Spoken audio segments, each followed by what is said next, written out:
ഇന്ത്യയിലെവിടെയും MBBS അല്ലെങ്കിൽ BDS പഠിക്കണമെങ്കിൽ NEET qualify ചെയ്യണം എന്ന് പറയുന്നത് പോലെയാണ് കേരളം ഉൾപ്പെടെ ഉള്ള സ്ഥലങ്ങളിൽ ആർക്കിടെക്ചർ കോഴ്സ് BArch കോഴ്സുകൾ പഠിക്കാൻ വേണ്ട എലിജിബിലിറ്റി എക്സാം എന്ന് പറയുന്നത് നാറ്റ എക്സാമാണ്.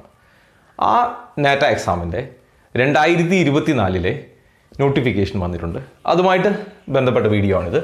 അപ്പോൾ ഞാനതിൻ്റെ ടൈറ്റിൽ തന്നെ മെൻഷൻ ചെയ്തിട്ടുണ്ട്, NATA 2024 national aptitude test in architecture കോഴ്സുകൾക്കുള്ള എലിജിബിലിറ്റി എക്സാമാണ്. അപ്പോൾ അതിൽ നിങ്ങൾ അപ്ലൈ ചെയ്യേണ്ട സൈറ്റ് നോക്കുക, www.nata.in. ആ സൈറ്റിലാണ് നിങ്ങൾ അപ്ലൈ ചെയ്യേണ്ടത്. ഇനി അതിൻ്റെ ഡീറ്റെയിലേക്ക് വരുന്നു. മാക്സിമം ഒരു കുട്ടിക്ക് 3 അറ്റംപ്റ്റ് ഉണ്ട്. ആ 3 അറ്റംപ്റ്റ് ഒരു വർഷത്തേതാണ് കേട്ടോ. മാക്സിമം അറ്റംപ്റ്റ് എന്ന് പറഞ്ഞാൽ ആകെ 3 പ്രാവശ്യം നാറ്റ എഴുതാൻ പറ്റൂ എന്നല്ല അതിൻ്റെ അർത്ഥം. ഒരു വർഷം നിങ്ങൾക്ക് 3 സെഷൻ അപ്ലൈ ചെയ്യാം. 3 സെഷനാണുള്ളത്. ഈ 3 സെഷൻ നിങ്ങൾക്ക് ഒരു എക്സാം മാത്രമായിട്ട് എഴുതാം, 2 എക്സാം മാത്രമായിട്ട് എഴുതാം, 3 എക്സാം മാത്രമായിട്ട് എഴുതാം. അതൊക്കെ നിങ്ങൾക്ക് ചെയ്യാം. നിങ്ങൾ 3 എഴുതിയാൽ അല്ലെങ്കിൽ 2 എഴുതിയാൽ അതിലെ ബെസ്റ്റാണ് കൺസിഡർ ചെയ്യുക. ജെയുടെ കേസ് പറഞ്ഞ പോലെ നിങ്ങൾക്ക് നമ്പർ ഓഫ് അറ്റംപ്റ്റ് ചാൻസ് കുറയുണ്ട്. ഈ 3 ചാൻസോളം നിങ്ങൾക്ക് എഴുതാം. അതിലേറ്റവും ബെസ്റ്റ് മാർക്ക് കൺസിഡർ ചെയ്യും. ഓക്കെ, ഇത് ഒരു വർഷത്തേക്കാണ് കേട്ടോ. ആ ഒരു വർഷം. ഇനി അടുത്ത വർഷം ഇപ്പോൾ നിങ്ങൾ +2 പഠിക്കുന്നവരാണെങ്കിൽ അല്ലെങ്കിൽ +1 പഠിക്കുന്നവരാണെങ്കിൽ അടുത്ത വർഷം വീണ്ടും ചാൻസ് ഉണ്ട്. ഓക്കെ, ഇനി ഈച്ച് അറ്റംപ്റ്റ് വിത്ത് 2 സെഷൻ. ഓരോ അറ്റംപ്റ്റിലും ഇപ്പോൾ നിങ്ങൾ സെഷൻ 1 ചെയ്താലും സെഷൻ 2 ചെയ്താലും ഒക്കെ ഒരു എക്സാമിന് 2 പാർട്ടാണ്. സെഷൻ 1 എന്ന് പറയുന്നത് 10 മണിക്ക് തുടങ്ങി 1 മണിക്ക് തീരും. സെഷൻ 2 എന്ന് പറയുന്നത് 1:30 തുടങ്ങി 4:30 തീരും. അങ്ങനെ 2 സെഷനായിട്ടാണ് ഒരു എക്സാം. എൻ്റെ ഡേറ്റ് ഷെഡ്യൂൾ വന്നിട്ടില്ല, അതിൻ്റെ ഡീറ്റെയിൽ ഞാൻ പറയാം, എക്സാമിൻ്റെ ഡേറ്റുകൾ. ഓക്കെ, ഇനി ആ എക്സാം നോക്കുക. എക്സാം ഞാൻ നേരത്തെ പറഞ്ഞ പോലെ 2 സെഷനാണ്. പാർട്ട് എയും പാർട്ട് ബിയും ഉണ്ട്. പാർട്ട് എ ഓഫ്ലൈൻ എക്സാമാണ്. അതിൽ 90 മിനിറ്റ് ആണ് സമയം. 80 മാർക്കിൻ്റെ ക്വസ്റ്റ്യൻ ഉണ്ടാവും. പാർട്ട് ബി മൾട്ടിപ്പിൾ ചോയ്സ് ആണ്. 90 മിനിറ്റ് തന്നെയാണ്, 120 മാർക്കിനാണ്. അങ്ങനെ 2 പാർട്ട് എയും പാർട്ട് ബിയുമായിട്ടാണ് നിങ്ങൾക്ക് എക്സാം ഉണ്ടാവുക. അപ്പോൾ അങ്ങനെ സെഷനാണ് ഉണ്ടാവുക. അപ്പോൾ ഇതിൽ ഒന്നുകിൽ നിങ്ങൾക്ക് ഡേ സെഷൻ കിട്ടും, അല്ലെങ്കിൽ ആഫ്റ്റർനൂൺ സെഷൻ കിട്ടും. അങ്ങനെ ഇതിൽ ഏതെങ്കിലും ഒരു സെഷനാണ് കിട്ടുക. അതായത് ഒരു എക്സാം എന്ന് പറഞ്ഞാൽ അത് 2 സെഷനായിട്ടും നടത്തും. അതായത് ചിലർക്ക് രാവിലെ ആയിരിക്കും, ചിലർക്ക് വൈകിട്ടായിരിക്കും. അതിൻ്റെ ഡേറ്റ് ഷെഡ്യൂളും ഡീറ്റെയിലും ഒക്കെ വരും. തൽക്കാലം ഇത്രയും ഓർത്ത് വയ്ക്കുക. നിങ്ങൾക്ക് മാക്സിമം ഒരു വർഷം 3 അറ്റംപ്റ്റ് പറ്റും. ആ അറ്റംപ്റ്റിൽ നിങ്ങൾ ഒരു അറ്റംപ്റ്റിൽ നിങ്ങൾ ഈ പാർട്ട് എയും പാർട്ട് ബിയും കംപ്ലീറ്റ് ചെയ്യണം. അത് എപ്പോഴാണ് നിങ്ങളുടെ സെഷൻ എന്നുള്ളത് പിന്നീട് അഡ്മിറ്റ് കാർഡ് വരുമ്പോൾ അറിയാൻ പറ്റും. ഓക്കെ, ഇനി ഇതിൽ ക്വാളിഫിക്കേഷൻ എങ്ങനെയാണെന്ന് ചോദിച്ചാൽ, ഇത് ക്വാളിഫൈ ചെയ്യാൻ പാർട്ട് എയിൽ നിങ്ങൾ മിനിമം 20 മാർക്ക് വാങ്ങണം. പാർട്ട് എ 80 മാർക്കിൻ്റെ എക്സാമാണ്. അതിൽ 20 മാർക്ക് വാങ്ങിയിരിക്കണം. പാർട്ട് ബി 30 മാർക്ക് വാങ്ങിയിരിക്കണം. പാർട്ട് എയിൽ 80-ൽ 20 വാങ്ങിയിരിക്കണം. പാർട്ട് ബിയിൽ 120-ൽ 30 മാർക്കെങ്കിലും വാങ്ങിയിരിക്കണം. കഴിഞ്ഞില്ല, ഓവറോള് 70 മാർക്ക് ഉണ്ടാവുകയും വേണം.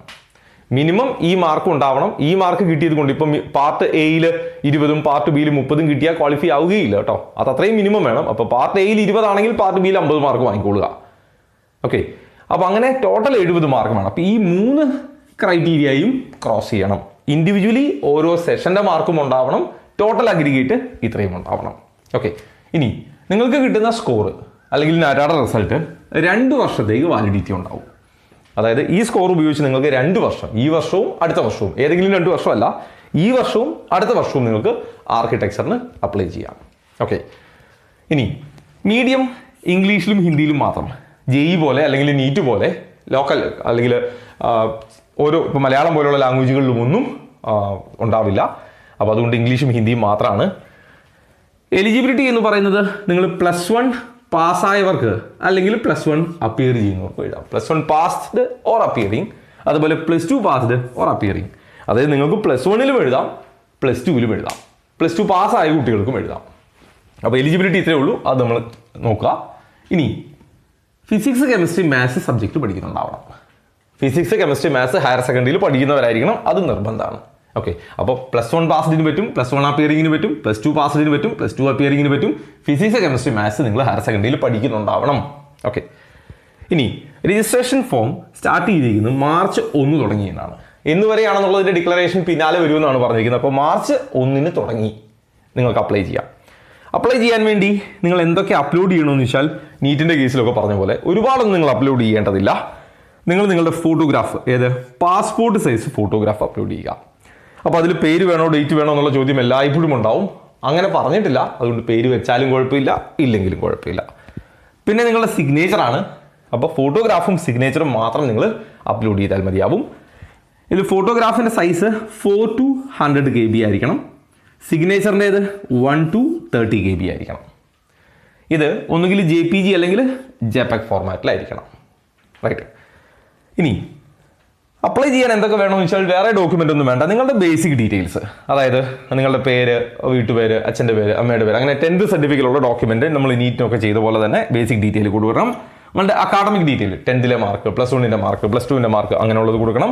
നിങ്ങളുടെ പെർമനന്റ് അഡ്രസ്സ്, പ്രസന്റ് അഡ്രസ്സ് അങ്ങനെയുള്ളത് കൊടുക്കണം. നിങ്ങളുടെ email, mobile number, Aadhaar number, ഇങ്ങനെയുള്ള സാധനങ്ങൾ, അങ്ങനെ ബേസിക് ഡീറ്റെയിൽസ് മാത്രം കൊടുത്താൽ മതിയാവും. ഓക്കെ, അത് പല സെഷനായിട്ടാണ്. അത് നിങ്ങൾക്ക് നീറ്റ് ചെയ്തതും JEE ചെയ്തവരൊക്കെയാണ്, അതുകൊണ്ട് അതിൽ പ്രശ്നങ്ങളുണ്ടാവില്ല. ഇനി എക്സാം സെൻറ്ററുകൾ കേരളത്തിൽ 10ഓളം സെൻറ്ററാണ്. ഇപ്പോൾ എറണാകുളം, അതുപോലെ കൊച്ചി, കണ്ണൂർ, കൊല്ലം, കോട്ടയം, തൃശ്ശൂർ, കോഴിക്കോട്, മലപ്പുറം, തിരുവനന്തപുരം, പാലക്കാട്, ഇങ്ങനെ ഇത്രയും സെൻട്രലായിട്ടാണ് എക്സാം നടക്കുക. ഓക്കെ, അപ്പോൾ എക്സാം സെൻറ്ററിൻ്റെ ലിസ്റ്റ് പറഞ്ഞു. ഇനി ഒരു കാര്യം അവർ മെൻഷൻ ചെയ്തിട്ടുണ്ട്, detailed date schedule will come soon.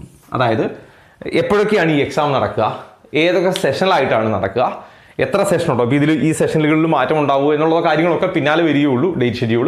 അപ്പോൾ അങ്ങനെയുള്ള, അതുപോലെ തന്നെ എന്നാണ് റിസൾട്ട് വരിക, ഇങ്ങനെയുള്ള ഒരു ഡീറ്റെയിൽ ഷെഡ്യൂൾ ഇതുവരെ വന്നിട്ടില്ല. അത് വരുമ്പോൾ അതിൻ്റെ ഡീറ്റെയിൽ ഞാൻ കമ്മ്യൂണിറ്റിയിൽ ഇടാം. ഓക്കെ, ബാക്കി ഓൾമോസ്റ്റ് ഈ പറഞ്ഞ കാര്യങ്ങളെല്ലാം ആയി. ഇനി അതിൻ്റെ രജിസ്ട്രേഷൻ ഫീ ആണ്. ആ അപ്ലൈ ചെയ്യാനുള്ള ഫീ ജനറൽ കാറ്റഗറി, അതുപോലെ OBC NCL ആണെങ്കിലും അല്ലെങ്കിൽ ക്രിമിനൽ കാറ്റഗറി ആണെങ്കിലും എല്ലാ OBCക്കും ആൺകുട്ടികൾക്ക് ഒരു പേപ്പറിന് 1750 രൂപ എന്ന് പറഞ്ഞാൽ ഈ 3 അറ്റംപ്റ്റ് ഉണ്ട്. നിങ്ങൾ ഒരു അറ്റംപ്റ്റ് ചെയ്യുന്നുള്ളെങ്കിൽ 1750. അപ്പോൾ നിങ്ങൾക്ക് 2 അറ്റംപ്റ്റ് ചെയ്യാൻ തോന്നുകയാണ്.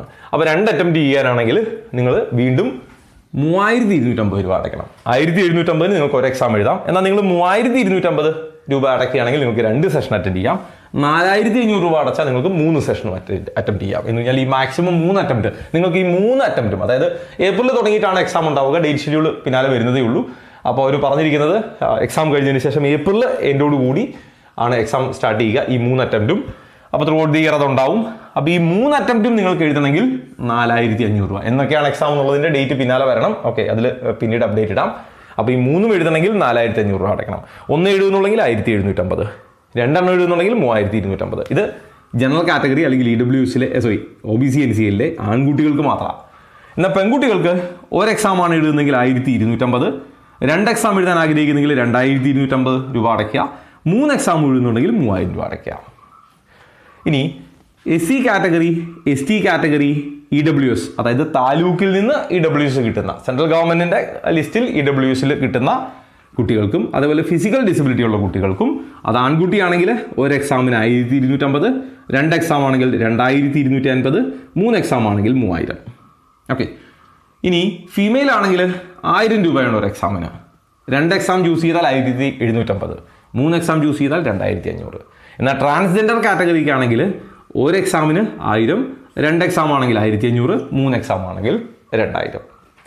ഇനി ഇന്ത്യക്ക് പുറത്തുള്ള സെൻറ്ററുകൾ ചൂസ് ചെയ്യുന്നവരാണെങ്കിൽ ഒരു എക്സാമിന് 10000 രൂപ, 2 എക്സാം ചൂസ് ചെയ്താൽ 18000 രൂപ, 3 എക്സാം ചൂസ് ചെയ്താൽ 25000 രൂപ. അപ്പോൾ അത് എന്താണ് ഫീസിൻ്റെ ഷെഡ്യൂൾ എന്ന് ചോദിച്ചാൽ 3 അറ്റംപ്റ്റ് ആണുള്ളത്. ഒരൊറ്റ അറ്റംപ്റ്റ് നിങ്ങൾ ചൂസ് ചെയ്യുന്നുള്ളൂവെങ്കിൽ ഇതാണ് നിങ്ങൾക്ക് ബാധകം. നിങ്ങൾ 2 അറ്റംപ്റ്റ് ചൂസ് ചെയ്യുന്നുണ്ടെങ്കിൽ 2ാമത്തെ ലിസ്റ്റ്, 3 അറ്റംപ്റ്റ് യൂസ് ചെയ്യുന്നുണ്ടെങ്കിൽ 3ാമത്തേത്. ഞാൻ എല്ലാ ഫീസിൻ്റെ ഷെഡ്യൂളും പറഞ്ഞിട്ടുണ്ട്. ഓക്കെ, അപ്പോൾ ഓൾമോസ്റ്റ് ഞാൻ നെറ്റൈമായിട്ട് ബന്ധപ്പെട്ട ഒരു ഔട്ട്ലൈൻ വളരെ പെട്ടെന്ന് പറഞ്ഞു തീർത്തിട്ടുണ്ട്. ഇതിൽ എക്സാമുമായിട്ട് ബന്ധപ്പെട്ട കാര്യങ്ങൾ, ഡേറ്റിൻ്റെ ഷെഡ്യൂൾ ഇതൊക്കെ വരാത്തത് കൊണ്ടാണ്. വരുമ്പോൾ ഞാൻ അതിൻ്റെ ഒരു സ്ക്രീൻഷോട്ട് അല്ലെങ്കിൽ അതിൻ്റെ ഒരു PDF കമ്മ്യൂണിറ്റിയിൽ ഷെയർ ചെയ്യാം. വേറെ ഏതെങ്കിലും അപ്ഡേറ്റ് വരികയാണെങ്കിൽ അതിൻ്റെ പിന്നാലെ എൻ്റെ എക്സ്പ്ലനേഷൻ തരാം.